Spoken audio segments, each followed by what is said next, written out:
মধ্যে আমি একটু তেল বিরাজ করে দিচ্ছি।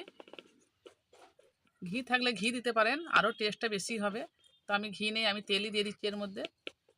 দেখুন কত সুন্দর নরম, একদম নরম তুলোর মতো হয়েছে রুটি। আমি কাঁচা ইস্ট দিচ্ছি, দেখতেই পাচ্ছেন ইস্টটা।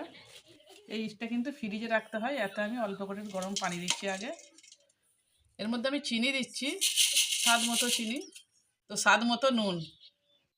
এর মধ্যে ময়দা দিচ্ছি, রোল ময়দা। তো আমি এর মধ্যে অল্প অল্প করে উষ্ণ গরম পানি দিচ্ছি আর মাখাচ্ছি ভালো করে। তো এর মধ্যে আমি এবারে সাদা তেল দেবো, বেশি দেবো না, অল্প করেই দেবো। এইটাকে ভালো করে মেখে দিচ্ছি। তো ভালো করে মেখে নিয়েছি আমি। এটা আমি রোদে রাখবো এখন 1 ঘন্টা। তো বন্ধুরা 1 ঘন্টা পর আমি আবার ফিরে এসেছি।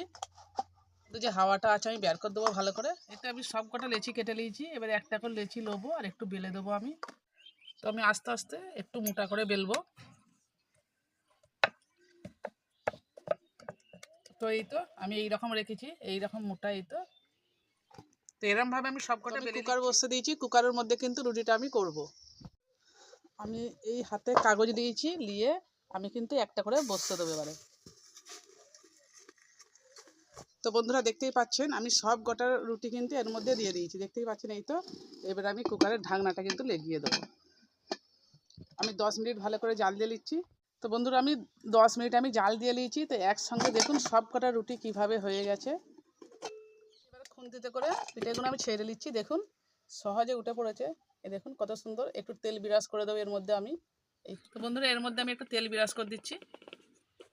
দেখুন প্রত্যেকটা আমি রুটি এরমভাবে তেল বিরাজ করে নিচ্ছি কুকারের মধ্যে। দেখুন 5টা রুটি আমি একই সঙ্গে করিয়েছি, দেখতেই পেলেন। দেখুন কত সুন্দর নরম, একদম নরম তুলোর মতো হয়েছে রুটিগুলো। তো বন্ধুরা ভিডিওটা আমি এখানেই শেষ করছি। আমার এই রেসিপি যদি ভালো লেগে থাকে অবশ্যই চ্যানেলটাকে সাবস্ক্রাইব করে পাশে থাকবেন।